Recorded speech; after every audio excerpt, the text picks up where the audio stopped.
Okay, so we will start with concept of potential today. तो हमने कल देखा था what is potential energy. I will not revise potential energy का derivation because we have already done it twice. तो potential energy का derivation 2 बार हुआ है. अब वापस से हमको रिवाइज नहीं करना है. We will directly jump to new topic which is concept of potential. तो कॉन्सेप्ट ऑफ पोटेंशियल डिफाइन करने के लिए पहले पोटेंशियल एनर्जी का फॉर्मूला पता होना चाहिए. तो हम सिर्फ फॉर्मूला एक बार रिपीट करेंगे, just formula. So I would want to know from you, अगर हमारे पास दो चार्जेस है Q1 and Q2, if these two charges are separated by a distance r, what is the potential energy of the system? 1 upon 4 pi epsilon 0 Q1 Q2 by r. r square नहीं, r square होता है force के लिए. तो याद रखना, in total electrostatics में 4 formula बनते हैं. एक है पोटेंशियल एनर्जी, एक है फोर्स, एक है इलेक्ट्रिक फील्ड और एक है कॉन्सेप्ट ऑफ पोटेंशियल. तो टोटल 4 फॉर्मूला आएंगे. तो force between two charges is 1 upon 4 pi epsilon 0 Q1 Q2 by r square. ये आ गया फोर्स का फॉर्मूला. यहां से अगर मैंने Q1 या Q2 को हटा दिया तो हमारे पास जनरल फॉर्मूला बनेगा 1 upon 4 pi epsilon 0 Q by r square. अगर मैंने डिनोमिनेटर में r स्क्वायर की जगह पे r लिखा और ऊपर न्यूमरेटर में दोनों चार्जेस लिखे तो वो होता है potential energy 1 upon 4 pi epsilon 0 Q1 Q2 by r. अगर हमने ऊपर एक ही चार्ज लिखा और नीचे डिस्टेंस, सिर्फ डिस्टेंस, नॉट डिस्टेंस का स्क्वायर, तो ये होता है फॉर्मूला ऑफ पोटेंशियल. ये फॉर्मूला पोटेंशियल हम आज डिफाइन करेंगे. वी विल डिफाइन कि ये आया कहाँ से. तो ये जो पोटेंशियल का फॉर्मूला है ये 2 तरीके से डिराइव होता है. तो एक मेथड आज देखेंगे, एक मेथड हम नेक्स्ट सेशन में देखेंगे. तो 1 upon 4 pi epsilon 0 Q1 Q2 by r square is force. 1 upon 4 pi epsilon 0 Q by r square is electric field. 1 upon 4 pi epsilon 0 Q1 Q2 by r is potential energy. इसको denote हम करते हैं U of r. Potential energy when the two charges are separated by a distance r. और इसको हम बोलते हैं potential denoted by V of r. तो ये 4 फॉर्मूला अगर पता है तो आधा इलेक्ट्रोस्टैटिक्स हो गया. तो अगर मैं आपसे पूछता हूं what is the formula for potential energy of two charges separated by distance r,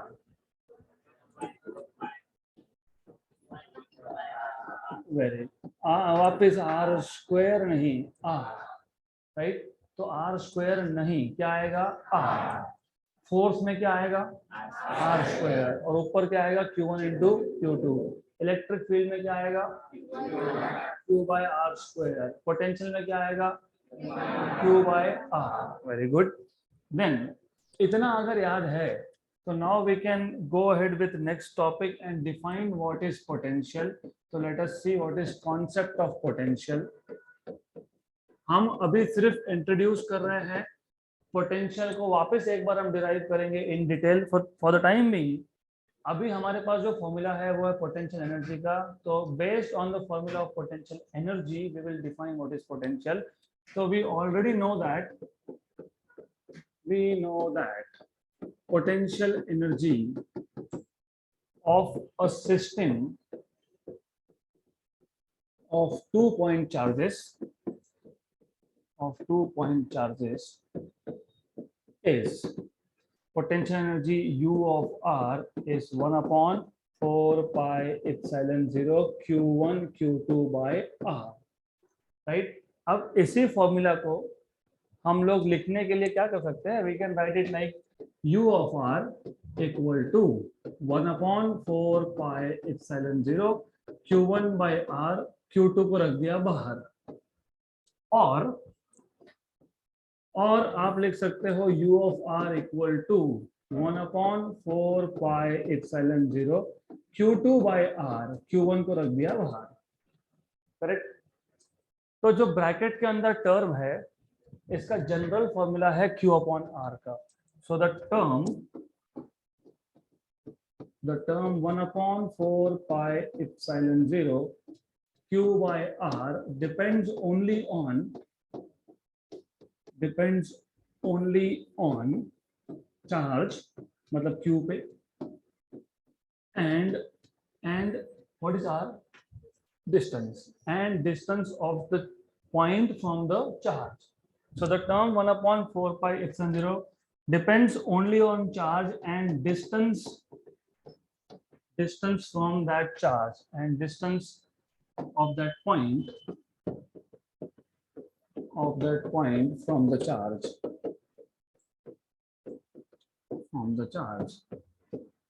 ये जो टर्म आया, कौन सा term? 1 upon 4 pi epsilon 0 Q by R, इसको हम बोलते हैं इलेक्ट्रोस्टैटिक पोटेंशियल। तो हमने फिलहाल इसको डिफाइन कर लिया बेस्ड ऑन अ टर्म जो हमको पोटेंशियल एनर्जी में मिला था, 1 upon 4 pi epsilon 0 Q by R. ये टर्म हमको पोटेंशियल एनर्जी मिला था। तो पोटेंशियल एनर्जी में सिर्फ एक बार Q2 को बाहर रखा, एक बार Q1 को बाहर रखा, फिर ब्रैकेट के जो अंदर है स्ट्रक्चर सेम है, चार्ज अपॉन आर। तो 1 upon 4 pi epsilon 0 charge upon R, ये जो टर्म है किस पे डिपेंड करता है? चार्ज पे और डिस्टेंस पे। तो this term is known as electrostatic potential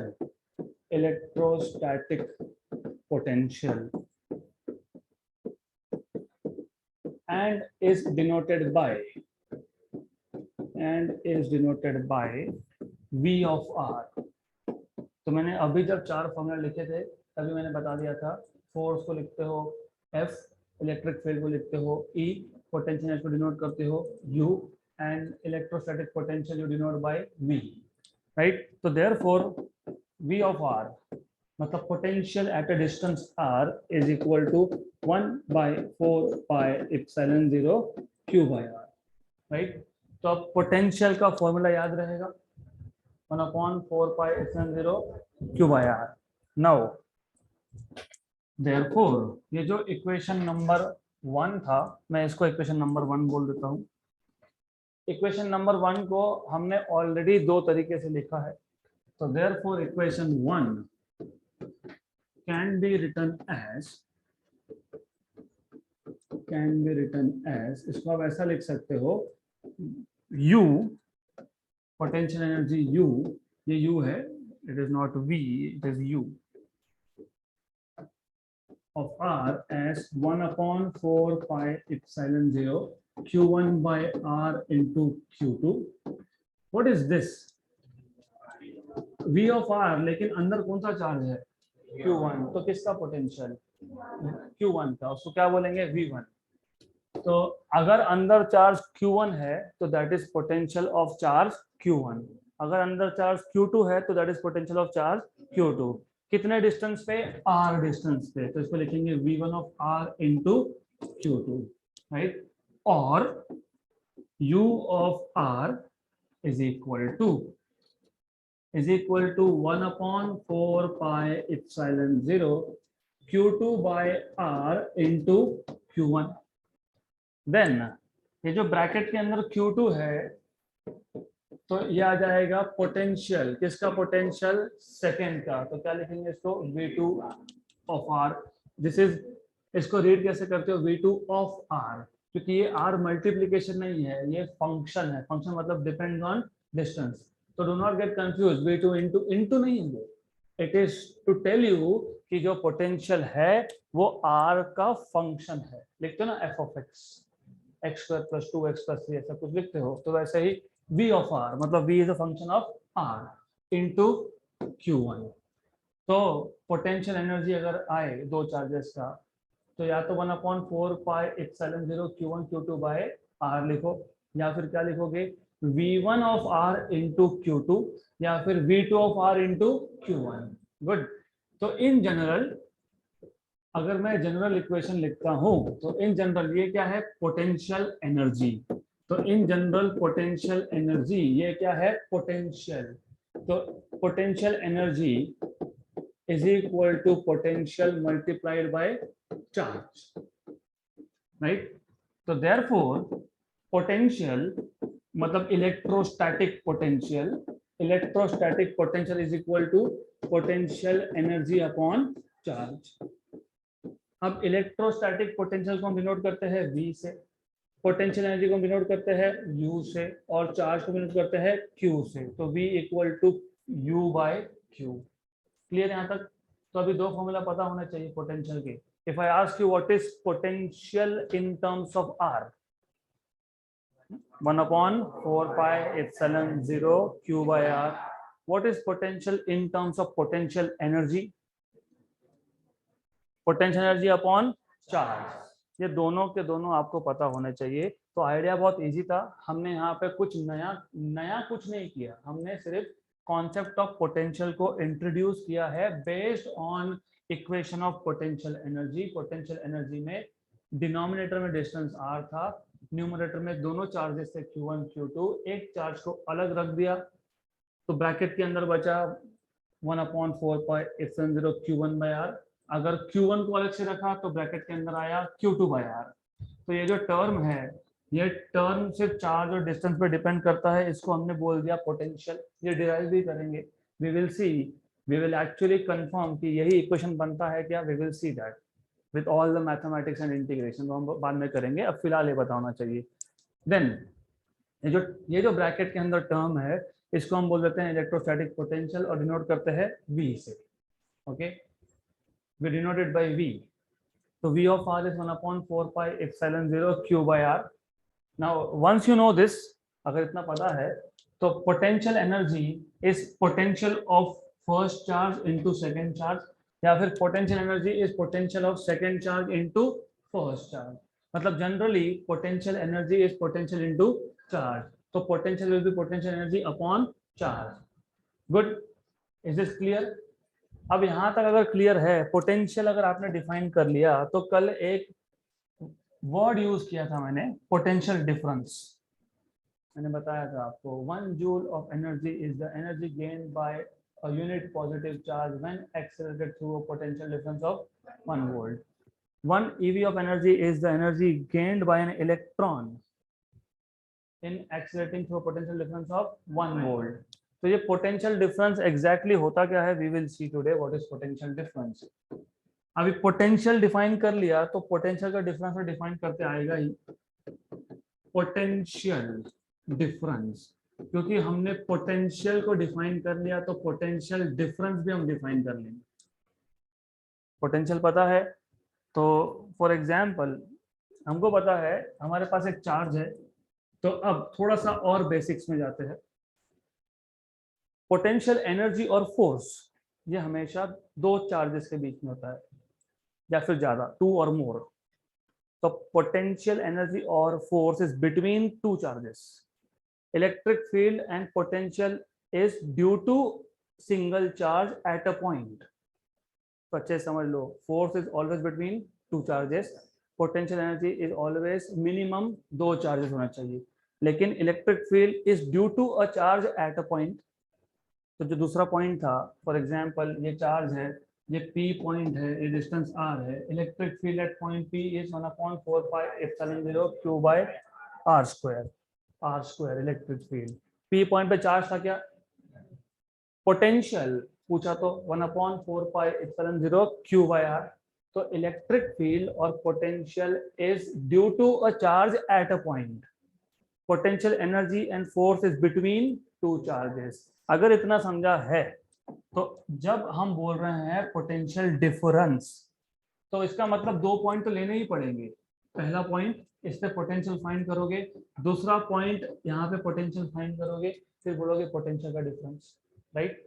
तो अब ये जो पहला पॉइंट है ये R1 डिस्टेंस पे है, जो दूसरा पॉइंट है ये R2 डिस्टेंस पे है,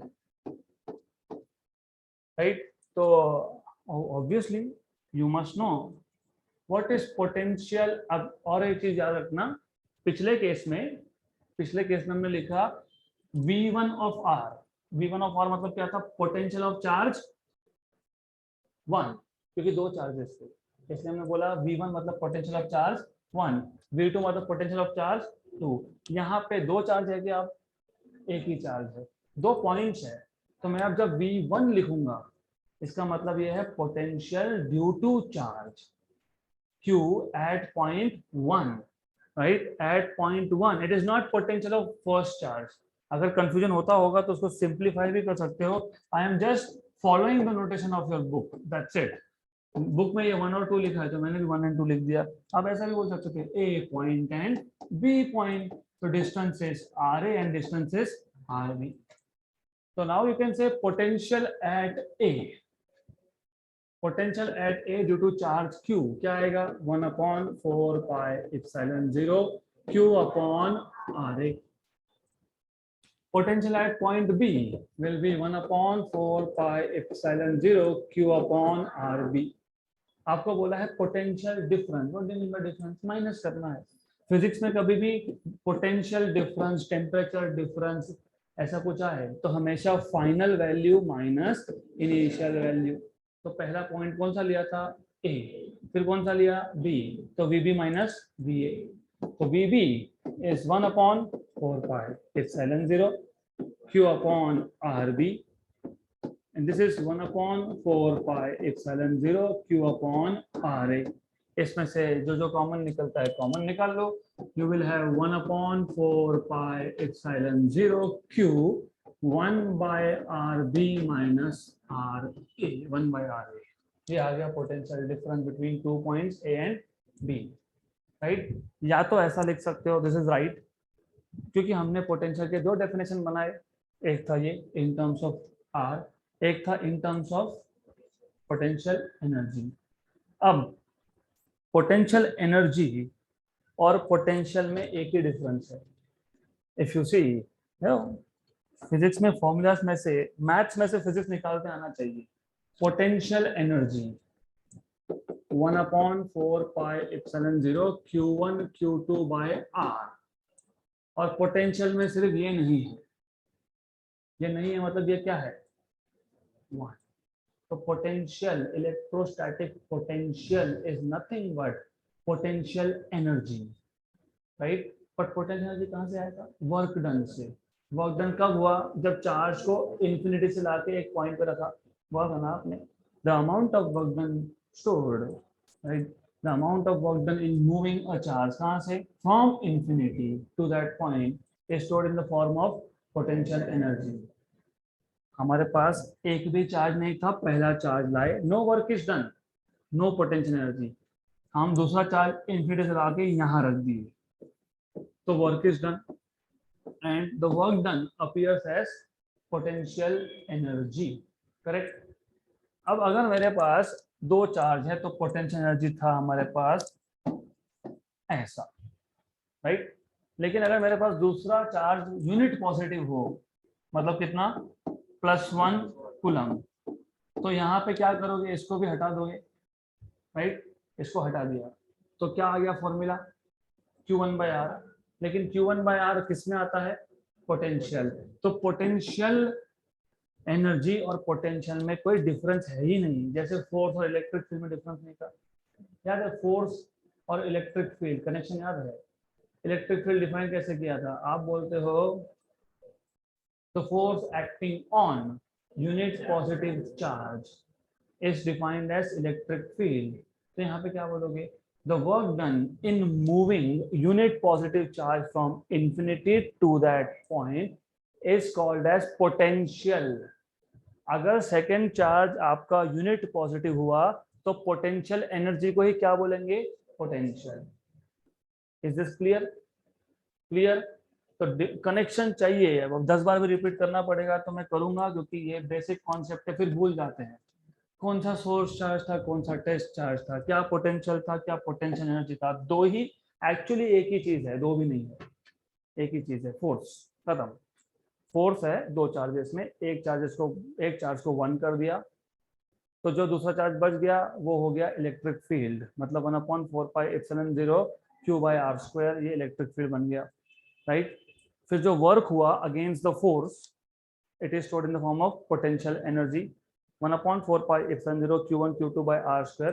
जिस चार्ज को आप इंफिनिटी से ला रहे थे, अगर वो 1 कूलम हुआ तो उसी पोटेंशियल एनर्जी को बोलोगे पोटेंशियल. यहाँ तक क्लियर? अगर यहाँ तक क्लियर है तो then you can talk about potential difference का सेकेंड फॉर्मूला। तो अब मेरे पास एक चार्ज था प्लस क्यू, मेरे पास एक लोकेशन है ए और एक लोकेशन है बी। ए लोकेशन का डिस्टेंस है आर ए, बी लोकेशन का डिस्टेंस है आर बी, राइट। इस पॉइंट पे, ए पॉइंट पे पोटेंशियल होगा बी ए, लेकिन मैंने अभी अभी बताया potential is nothing but potential energy, correct. और potential energy depends on distance. तो जैसे ही ए से बी आए तो डिस्टेंस चेंज हुआ, तो पोटेंशियल एनर्जी भी चेंज हुआ। तो potential at A is potential energy at A upon charge, and potential at B is potential energy at B upon charge, right? ये तो हमने डिफाइन किया है ऑलरेडी, U by Q। तो VA is UA by Q and VB is UB by Q। ये भी नहीं समझा होगा तो पहला ही स्टेटमेंट कल के लेक्चर का, some work is always done in moving one charge, कौन सा charge, +1 coulomb, in presence of another charge, and this work appears as change in potential energy। मतलब यहाँ पे A पे कुछ पोटेंशियल एनर्जी था और B पे कुछ पोटेंशियल एनर्जी था। कंफ्यूजन कहाँ होता है, पोटेंशियल एनर्जी को तो दो चार्ज चाहिए, इधर तो एक ही है, फिर एक चार्ज है तो फिर भी बोल रहे हैं पोटेंशियल एनर्जी। पोटेंशियल और पोटेंशियल एनर्जी सेम है, कुछ नहीं है, मतलब 1 कूलम है, that's it, clear. Then difference in potential. What is difference in potential? Delta V. Final minus initial. Final is UB by Q minus UA by Q. So it is UB minus UA by Q. But what is this? What is change in potential energy? Delta U by Q. But wait a minute. Do you remember? ये जो change in potential energy होता है ये आता कहां से है, ये वर्क डन से आता है, राइट। तो work done is nothing but charge into difference in potential. Clear यहां तक। तो हमने क्या किया, हमने बोला potential is U by Q, तो ए पे potential at A is UA by Q, B पे potential at B is UB by Q। तो पोटेंशियल का डिफरेंस मतलब VB minus VA, UB by Q minus UA by Q, तो UB minus UA by Q, UB minus UA मतलब difference in potential energy upon Q। लेकिन potential energy का difference आता कहाँ से है, वर्क डन से। तो work done appears as change in potential energy. तो पोटेंशियल एनर्जी मतलब work, work upon charge is potential difference, तो work is charge into potential difference. Clear यहाँ तक, राइट। तो एक बार और हम लोग देख लेंगे दोनों, एंड देन क्योंकि हमको न्यूमेरिकल्स सॉल्व करना है आज, तो ये पता होना चाहिए, all of this is required. तो हमको सबसे पहले हमने आज कॉन्सेप्ट ऑफ पोटेंशियल को हमने डिफाइन किया। पोटेंशियल डिफाइन करने के बाद आप पोटेंशियल डिफरेंस भी डिफाइन कर सकते हो। पोटेंशियल डिफरेंस डिफाइन करने के लिए हमको एक चार्ज चाहिए, पोटेंशियल डिफाइन करने के लिए हमको एक ही चार्ज चाहिए। दूसरा चार्ज क्या है, 1 कूलम, +1 कूलम। तो हमारे पास एक चार्ज है Q और 2 पॉइंट्स है। तो consider, you can consider a charge, और इसको कुछ जगह पे फिक्स कर देना, बोल देना O पे है, right. So consider a charge, कौन सा चार्ज, +Q।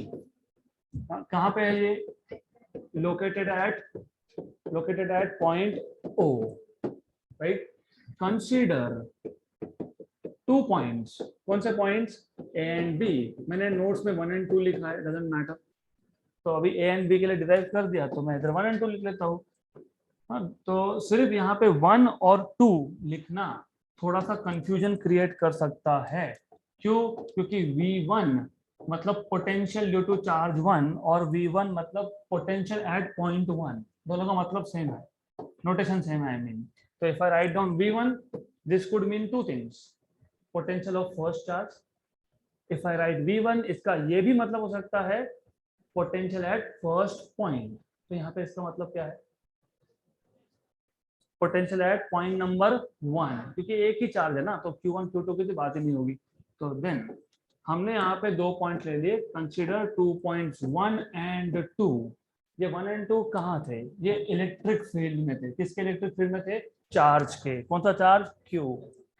तो consider 2 point 1 and 2 in the electric field, in the electric field of charge plus q, right? Then we know that, अभी मैं दोनों साथ साथ में लिखते जाऊंगा. We know that potential at a point is given by V. in terms of R लिखोगे तो V of R 1/4 pi epsilon 0 Q by R, or V equal to U by Q. Therefore V1 will be equal to 1/4 pi epsilon 0 Q1 नहीं चाहिए upon R1, and V2 equal to 1/4 pi epsilon 0 Q upon R2, or V1 equal to U1 by Q and V2 equal to U2 by Q. Good.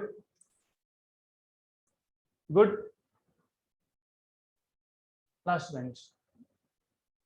Therefore, difference in potential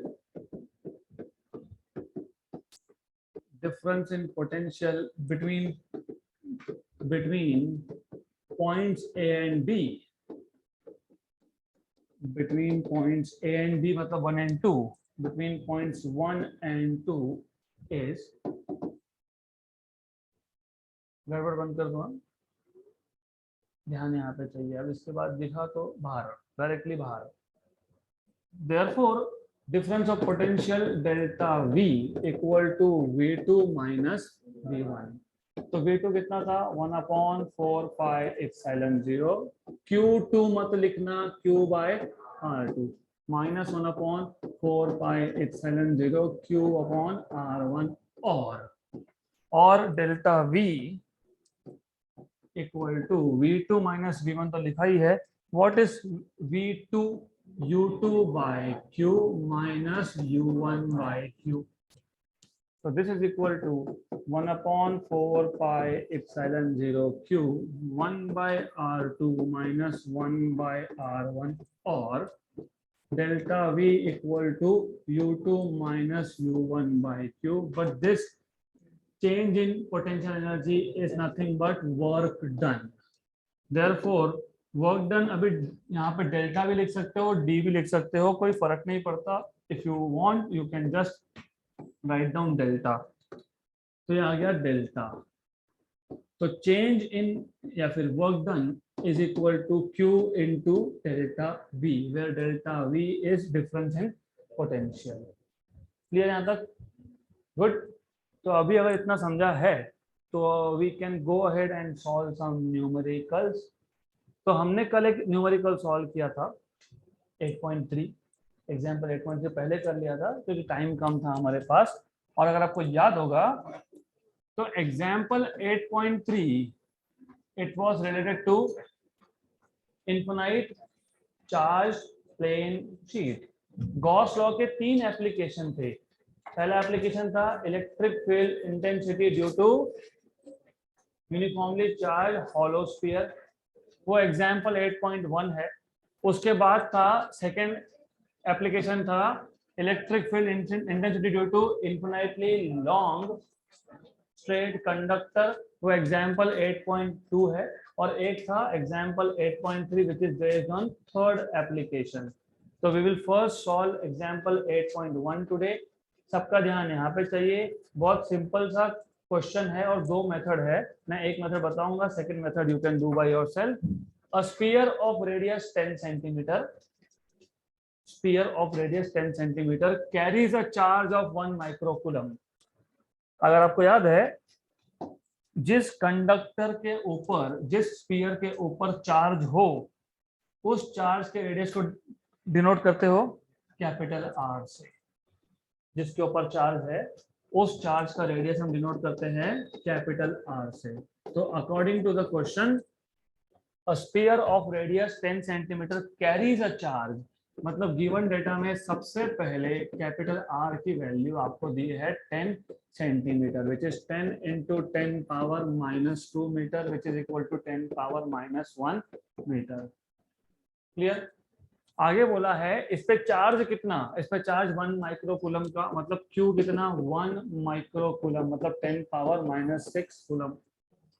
और charge किस पे है, surface पे है। तो surface पे charge है तो क्या होता है, surface charge density. Surface charge density को डिफाइन कैसे करते हो, चार्ज अपॉन एरिया। तो यहाँ से सिग्मा मिल जाएगा, सिग्मा आएगा charge upon area. Charge is 10 raised to -6, area is 4 pi r square। 10 raised to -6, 4 pi r, r कितना 10 raised to -1, उसका स्क्वायर कितना -2। ये -2 ऊपर जाएगा तो क्या हो जाएगा +2। तो 10 पावर -6 और 10 पावर +2 कितना 10 पावर -4, लेकिन करना नहीं। क्यों? मैंने आपको बताया था 2-3 बार, 4 इंटू पाई 12.56, 12.56 को रफली रफली लिख दो 12.5, 1 जा 8 जा, राइट। तो हर बार डायरेक्टली पावर कैंसिल करने के पीछे मत पड़ना, थोड़ा सा नंबर्स को देख लो। 4 पाई 12.5, 12.5 और ऊपर 100, 1 एंड 8, ये आ गया। यूनिट क्या आएगा, कूलम पर मीटर स्क्वायर, क्योंकि सरफेस चार्ज डेंसिटी है तो कूलम पर मीटर स्क्वायर। तो सिग्मा आपको मिल गया 8 इंटू 10 पावर -6 कूलम पर मीटर स्क्वायर। अब इसके आगे क्या बोला है, इसके आगे आपको बोला है कैलकुलेट इलेक्ट्रिक फील्ड, मतलब you are suppose to find out number 1, calculate electric field at a distance of 30 centimetre, small r is 30, conductor का रेडियस कैपिटल R is 10। तो पॉइंट कहाँ है, आउटसाइड। तो पहले क्या फाइंड करना है, electric field outside. Remember 30 centimetre मतलब कहाँ, यहीं आएगा। तो small r is greater than capital R। If small r, जिस पॉइंट पे फील्ड निकालना है वो 30 सेंटीमीटर दूर है और कंडक्टर का रेडियस 10 सेंटीमीटर है, मतलब ये जो पॉइंट है जहां पे फील्ड निकालना है वो आउटसाइड है। आउटसाइड है तो इलेक्ट्रिक फील्ड आउटसाइड का फॉर्मूला याद होना चाहिए, हम देखेंगे। We will what we will do is, लिखते भी जाएंगे तो लिखते जाते हैं, फॉर्मूला भी लिख देते हैं। Number 1, electric field outside is sigma capital R square upon epsilon 0 small r square. तो electric field outside that is small r is greater than capital R। Number 2 क्या बोला है, at the surface of the sphere. At the surface of the sphere मतलब electric field at the surface. और अगर याद होगा surface पे small r is equal to capital R। और अगर आपको याद होगा, नहीं भी होगा तो ऊपर देख लो, small r equal to capital R डाला तो कैंसिल हो गया, तो sigma upon epsilon 0। Number 3, at a distance 5 centimetre from the centre of sphere. 5 centimetre आप आ गए इनसाइड। इनसाइड मतलब small r is less than capital R, और इनसाइड तो कुछ करना होता ही नहीं है, ये तो 0 ही होगा, राइट। देन अब बोला है फाइंड करो, तो मुझे लिखना पड़ा यहाँ पे, ठीक है, I just write it down. Solution again very simple. अब remember, if you want to save your time बचाना है, इन दोनों में क्या कॉमन है, तो पहले नंबर 2 सॉल्व करो, बाद में वो, क्योंकि सिर्फ number 2 sigma upon epsilon 0 multiplied by r upon r whole square will give you e outside. ये आपका सीईटी और जेई और नीट का क्वेश्चन सॉल्व हो गया, क्योंकि जेई नीट में ऐसा क्वेश्चन था, सीईटी में भी आया है, एक ही क्वेश्चन तीनों में आया है। Electric field outside in terms of electric field on the surface is given by, what is this, electric field on the surface. So electric field outside the sphere is equal to electric field on the sphere into capital R by small r का square, right। तो एक ही तीर में 4 निशाने। तो अब next एक काम करते हैं, पहले जो इजी काम है वो कर लेते हैं, मतलब सेकंड पार्ट सॉल्व कर लेते हैं। It is sigma by epsilon 0। Sigma 8 into 10 power -6. Epsilon 0 is 8.85 into 10 power -12, right? ये रफली 1 है, रफली ये ऊपर जाएगा तो कितना आएगा 10 power 6 to be precise, approximately speaking 8/9 होता है 0.9, तो रफली ये 0.9 है इंटू 10 पावर -6 + 12 मतलब +6, मतलब ये आ गया 9 इंटू 10 पावर 5, ये आ गया electric field on the surface. Electric field होता है या तो वोल्ट पर मीटर में या तो न्यूटन पर कूलम में, तो दोनों में से कोई भी एक यूनिट चलेगा। Then let us solve first part now. Electric field outside is equal to sigma upon epsilon 0 capital R by small r का स्क्वायर। ये तो फाइंड कर लिया ना, 9 इंटू 10 पावर 5 स्मॉल r, और small r sorry capital R कितना था 10, ये कितना था 30। सेंटीमीटर को मैंने मीटर में कन्वर्ट नहीं किया क्योंकि रेशियो है, सेंटीमीटर ऊपर सेंटीमीटर नीचे, कैंसल 1/3 स्क्वायर 1/9 और 9 गया, तो 10 पावर 5 न्यूटन पर कूलम और वोल्ट पर मीटर। ये हो गया इलेक्ट्रिक फील्ड आउटसाइड। और इनसाइड तो सबसे डिफिकल्ट केस है, electric field inside is equal to 0। Done, so that's it. Next question. तो ऑलवेज रिमेंबर, पहले अच्छे से देख लो, सिग्मा बाई एप्सिलॉन 0 दोनों में कॉमन था, तो पहले वही फाइंड कर लो, तो calculations will be less, it will take less time. अगला क्वेश्चन तो मैंने बताया example 8.1 is first application of Gauss law, example 8.2 is second application of Gauss law. The length आ गया, लेंथ तो अभी एरिया की बात नहीं होगी, लेंथ की बात होगी। The area of a straight thin wire is 2 metre. It is uniformly charged with a positive charge of 3 microcoulomb. Calculate the charge density of the wire, the electric intensity due to wire at a point 1.5 meter away from the center of the wire. तो अब ये question ज़्यादा simple है, हमें given quantities में एक wire दिया है, वायर का लेंथ दिया है 2 मीटर, इस वायर पे चार्ज है 3 माइक्रोकूलम का, राइट। देन आपको पूछा क्या है, you are suppose to find out number 1 what is linear charge density, क्योंकि यहाँ पे लेंथ पे चार्ज है तो लीनियर चार्ज डेंसिटी। दूसरा क्या पूछा है, electric field at a distance of 1.5 metre, तो electric field at a distance of 1.5 metre. अब प्रॉब्लम यह है कि 3 केसेस थे, electric field outside, electric field on the surface and electric field inside. तो यहाँ पे तो बताया नहीं ना, बताया कि वायर का थिकनेस कितना, तो पता कैसे लगेगा कि आउटसाइड है कि इनसाइड है। The length of a straight thin wire, thin मतलब रेडियस इज निग्लिजिबल, और ये डिस्टेंस है 1.5 मीटर। 1.5 मीटर मतलब 4.5 फीट रफली, तो 4.5 फीट ये थिन वायर के लिए तो आउटसाइड ही आएगा, तो ये आउटसाइड पे फाइंड करना है। That is how you are suppose to understand. Formula is very simple again, क्योंकि पहले केस पे तो कुछ है ही नहीं, लीनियर चार्ज डेंसिटी मतलब चार्ज अपॉन लेंथ। तो पहले केस में linear charge density is charge upon length. दूसरे केस में since you are finding out electric field outside, तो आउटसाइड यहाँ पे आता है 2 लैम्बडा बाय आर। ये गॉस लॉ का सेकंड एप्लीकेशन था, हमने ये इक्वेशन डिराइव किया है 1/4 pi epsilon 0 2 lambda by R. So simple, not really difficult. Q by L, what is Q? 3 into 10 power -6 upon L is 2. This is 1.5 into 10 power -6 coulomb per meter. Number 2, electric field E is equal to 1/4 pi epsilon 0 2 lambda by R. 1/4 pi epsilon 0 is 9 into 10 raised to 9. 2 into lambda is 1.5 into 10 power -6। तो सिर्फ value substitute करेंगे, nothing else. 1/4 pi epsilon 0 की value थी 9 into 10 power 9 into 2 into lambda is 1.5 into 10 power minus 6 upon r is 1.5. Cancel and cancel. 9 to the 18. 18 into 10 power 3. ये क्या find किया आपने? Electric field. Electric field is in volt पर metre और Newton पर coulomb. Done.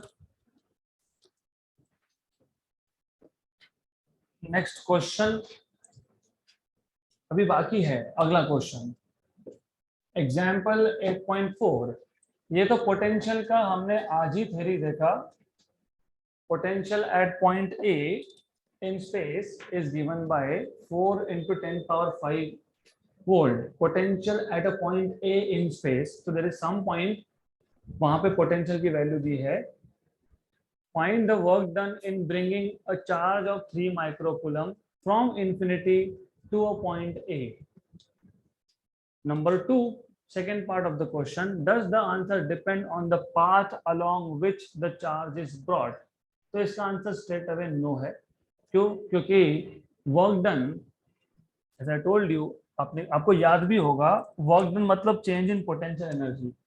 तो अगर आपको फॉर्मूला अच्छे से याद है, हमारे पास फॉर्मूला ऐसा आया था 1/4 pi epsilon 0 capital Q small q 1/r2 minus 1/r1.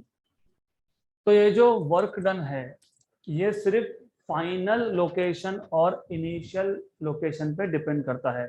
और डिटेल में जाना है तो समझ लो, हमारे पास एक चार्ज है प्लस Q जो ओरिजिन पे है. हमारे पास, इसको कैपिटल Q बोल देता हूं, हमारे पास एक छोटा चार्ज है, वो है as you remember plus small q at A. Right. अब इसको, इस चार्ज को मैं इंफिनिटी से लाया, डजंट मैटर मैं ऐसा लाया, मैं इसको घुमा फिरा के लाया, मैं इसको अलोंग द स्ट्रेट लाइन ला रहा हूं, doesn't matter, it is independent of path. क्योंकि अल्टीमेटली ये डिपेंड करता है सिर्फ फाइनल पोजीशन और इनिशियल पोजीशन पे. तो it does not depend on which path is taken. तो सेकंड तो इधर ही सॉल्व हो गया. तो याद रखना, बेसिक्स याद रहना चाहिए. when the work done by a force is independent of path, उस फोर्स को क्या बोलते हो? conservative force.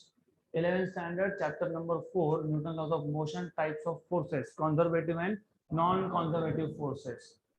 So work done by a force which is independent of path is called as conservative. तो यहाँ पे अगर वर्क ये पाथ इंडिपेंडेंट है तो इलेक्ट्रोस्टैटिक फोर्स ये कंजर्वेटिव हुआ कि non conservative? Conservative. Very good. So now we can solve this question. Potential at a point A in space is given by, तो given में आपको दे दिया potential VA is equal to 4 into 10 raised to 5 volt. right. आपको पूछा है find the work done in bringing a charge of 3 microcoulomb. तो charge जो हम ला रहे हैं, मैंने हमेशा बताया था, जो भी चार्ज को मूव करोगे उसको टेस्ट चार्ज बोलेंगे. तो ये क्या हो गया? Test charge. कितना है ये? 3 माइक्रोकूलम का. तो 3 into 10 power minus 6 coulomb. Right. Then from infinity, मतलब इनिशियल पॉइंट है इंफिनिटी. राइट. तो R1 है आपके पास इंफिनिटी, और R2 is basically point A itself, मतलब R2 is equal to RA equal to, इसको बोल देंगे R. ये बात, इसको जरूरत नहीं पड़ेगी हमको, you don't need this anyways, तो कोई प्रॉब्लम नहीं है. ठीक है. आगे फाइंड द वर्क डन. तो पहले केस में फाइंड द वर्क डन, तो you are suppose to find out work. दूसरा केस तो just a theory answer. Is it path dependent? तो ये वर्क पाथ डिपेंडेंट है क्या? No. It is path dependent? No, it is path independent. ये हो गया सेकंड क्वेश्चन. देन फॉर्मूला मैंने आज ही डिराइव किया, अभी अभी हमने डिराइव किया. याद है क्या? याद है. Work done is charge into potential difference, delta W या dW equal to Q into delta V या फिर dV. राइट. देन हो गया question solve. work done dw is equal to charge difference in potential is final potential, final point कौन सा है a, minus initial is infinity. बोला ना infinity से ला रहे हैं, बोला कि नहीं, bringing charge from infinity. So do you remember, if you remember, v is equal to 1 upon 4 pi epsilon 0 q by r. So v at infinity will be 1 upon 4 pi epsilon 0 q upon infinity is equal to 0. Anything upon infinity is 0. तो आगे ये concept आने ही वाला था, मैंने अभी बता दिया. तो आगे कॉन्सेप्ट ऐसा है, define what is point of zero potential. which is the point of zero potential? Infinity, क्योंकि potential becomes zero only at infinity, hence infinity is point of zero potential. Therefore dw equal to charge q into va, क्योंकि v infinity तो क्या है zero, right. हमको find क्या करना था, work done. हो गया question. What is charge that you are moving, 10 to 10 power minus 6. What is potential at A? 4 into 10 power 5. 12 into 10 power minus 1. मतलब कितना, 1.2 जूल. हो गया खत्म. Number two. No. Is it path dependent? No. It is path independent. Done. Next question. Example 8.5. तो ये जो example 8.5 है, ये सेम फॉर्मूला पे बेस्ड है, exactly the same formula that we have used just now. If 120 joule of work is done in carrying a charge of 6 coulomb from a place where the potential is 10 volt to a place where the potential is V, find V. तो हमारे पास सबसे पहले in the given parameters हमको बोला है work done. कितना work done, 120 joule. In carrying a charge, कितना charge, 6 coulomb from a place, मतलब initial potential is at point A, that is 10 volt, right. इसको मैं इनिशियल पॉइंट को ए बोल देता हूं, तो 10 वोल्ट. देन फाइनल पोटेंशियल में मान लेता हूं बी पॉइंट, फाइनल पॉइंट है, यहाँ पे कितना है वी. तो सेम नोटेशन रखा, V A V B, right. तो V A V B, A is initial point, B is final point. आपको पूछा है what is V, find what is V B, मतलब in short find what is V B. अभी बताने की जरूरत तो है नहीं. What is formula, work done charge into delta V. So you will have work done equal to charge into delta V, मतलब VB minus VA, final potential minus initial potential. work done कितना था 120, charge कितना था 6, VB find करना है, VB is V, वो find करना है, ये कितना है 10, 1 जा एंड 20 जा. तो 20 इक्वल टू V minus 10, तो V इक्वल टू 20 प्लस 10, मतलब कितना 30. तो ये V ये वोल्ट है, ये V ये वोल्टेज एट B है. तो यहाँ पे मैं VB लिख देता हूँ, नहीं तो बोलोगे VB भी कैंसिल कर दोगे. 1 equal to 30, that 1 equal to 30 नहीं, this V stands for unit, है ना. ऐसा unit of voltage is volt.